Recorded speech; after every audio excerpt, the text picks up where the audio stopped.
Değişip bakışın gülüşün üzünün rengi. السلام علیکم ورحمت الله وبرکاته. قدرمنو دوستانو الحمدلله موږ ټول مسلمانان یو، خو پکار ده چې دغه اپلیکیشن د هر یو مسلمان د هر یو مومن مسلمان په موبایل کې انسټال وي.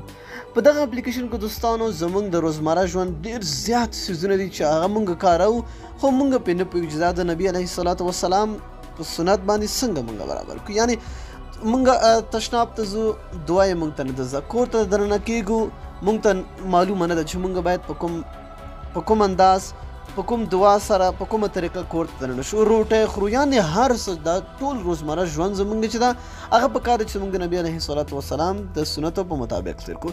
نو په دغه اپلیکیشن کې دوستانو هر هغه څه موجود دي، ډېر اسانه ده چې تاسو کولی شئ چې خپل ژوند ښکلی او مزیدار تیر کړئ. نو دوستانو ډیر زیات ثواب هم پکې دی، نو تاسو ته ضرور پکار ده چې دغه اپلیکیشن حتما په خپل موبایل کې انسټال کړئ او د ژوند نه خوند واخلئ. نو دوستانو دغه اپلیکیشن چېرته میلاویږي دا تاسو ډسکرپشن ته لاړ شئ، لینک پروت دی، په لینک باندې کلیک اپلیکیشن ډاونلوډ او خپل موبایل کې انسټال کړئ. نو زه بیا هم وایم ډېرې ملګري ډسکرپشن نه پېژني دغه کومه ویډیو چې تاسو ګورئ د دغه ویډیو په نوم باندې کلیک کړئ، اپلیکیشن ډاونلوډ او خپل موبایل کې انسټال کړئ. که چېرته تاسو دغه ویډیو په فیسبوک کې ګورئ نو دغه ویډیو د پاسه وګورئ، تاسو ما به لیکلي وي چې اپلیکیشن لینک په هغه لینک باندې کلیک کړئ او اپلیکیشن به تاسو ته ډاونلوډ شي.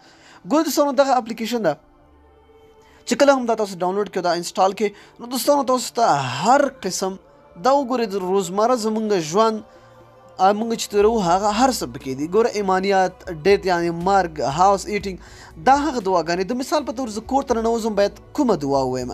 ګوره بسم الله توکلت علی الله لا حول ولا قوة الا بالله. ګوره دوستانو دا عربي ده، دا یې په انګلیش کې لیکلی دی خو همدغه عربي ده، صحیح ده. او دلته تاسو ته د هغې معنا هم شته دی، دلته تاسو معنا او دلته تاسو ابو داود یعنی کوم ځای نه دا اخیستل شوی، ترمذي شریف نه او ابو داود نه دا اخیستل شوی. نو تاسو دې ځای نه کولی شئ چې دا ستاسو نظر کار نه کوي، دا تاسو ځان ته نږدې هم کړئ او ځان ته لرې هم کړئ، او تاسو کولی شئ چې دې ځای دا ډاونلوډ هم ځان ته کړئ، ځان سره په موبایل کې وساتئ. نو دلته راشئ دوستانو ډېر زیات نور هم دي. موږ باید خوب کوو، بیفور سلیپینګ، مخکې د ویده کېدو نه باید موږ سویو، اللهم باسمک اموت و احیا.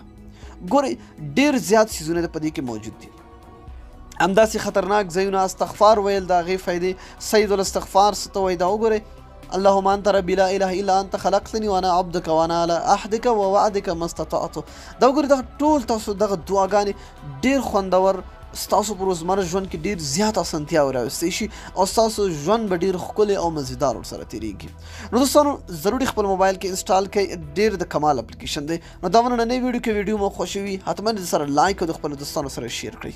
تر بیا بلې ویډیو د الله په امان په دعاګانو کې مې یاد ساتئ.